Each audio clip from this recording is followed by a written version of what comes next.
My grandfather often tries to persuade me that he is still groovy. But how groovy can he be if he still uses the word groovy? I actually like the way that that's written because they're saying, yeah, look, my grandfather often tries to persuade me that he is still groovy.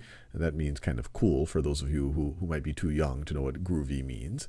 But that's a good point. But how groovy can he be if he still uses this word groovy? So I like that. This but kind of, it's kind of turning the tide on the first part of the sentence. So and that's why you would use a but. But so I'm leaning towards no change. But let's feel good that we can rule out the other choices. My grandfather often tries to persuade me that he is still groovy because how groovy can he be if he still uses the word groovy? Well, because implies that the grandfather does this thing because of this thing.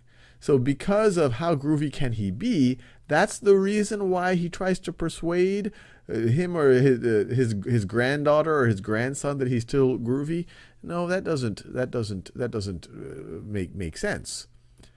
My grandfather often tries to persuade me that he is still groovy, meaning how groovy can he be if he still uses the word groovy? No, that also doesn't make sense because meaning would mean that there's some type of clarifying that is going on of the first part of the clause. And that's not what's going on here. You actually have kind of a opposition to the first clause. It's kind of contradicting it a little bit. It's like, well, how groovy can he be if he still uses the word groovy? And that's why but is a really good thing there. My grandfather often tries to persuade me that he's still groovy since how groovy can he be if he still uses the word groovy? So once again, since kind of draws a natural cause and effect. Since this is happening. But it isn't since how groovy he can be.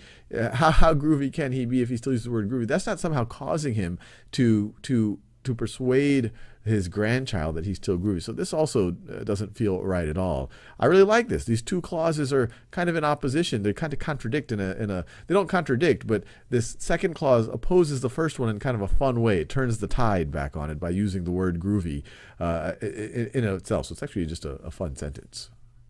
So let me actually fill in the answer. Don't want to forget filling in your answer.